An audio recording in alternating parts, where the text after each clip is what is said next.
This is problem number 1 from section 4.1. In this problem, it says use the graph of f to estimate the local extrema and the absolute extrema.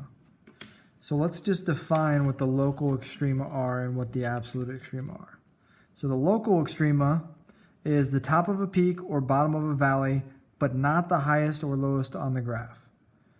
Absolute extrema is the highest or lowest point on the graph.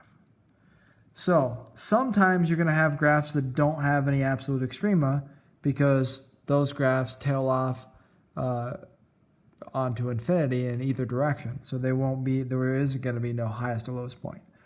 Most graphs, though, are going to have some sort of local extrema, though, that we're going to have to find, and we really want to split up the local extrema into either mins or maxes. And when we're talking extrema, we only care about the y values for extrema. So we want y values for extrema. Okay, for part A, let's find the minimum. So local min, we're going to call these local, right? Local min. Well, the local minimum points, you can see that the minimum points are going to be in the valleys. So the minimum point, it bottoms out, these go by 2, so -2, -4, -6, it bottoms out here. So one minimum point is -6. The other minimum point would be 8.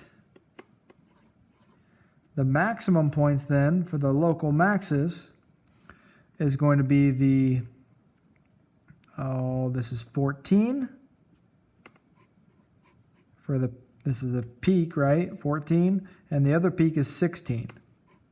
So those are the points that are local extrema. And I know they're local because guess what? The graph tails off in either direction. So these are not the highest or the lowest points on the graph, but they are the highest point in their specific area, right? That's where they get to the highest and then the slope changes, right?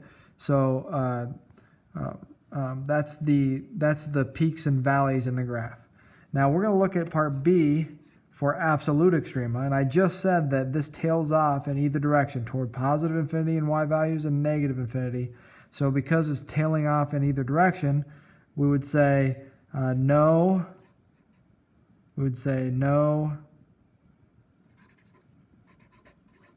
minimum absolute extrema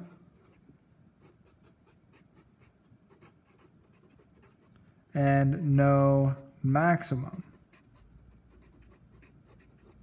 absolute extrema. And that's all there is to it. When we look at the graph, we're looking for those extreme points, and that's how you find them.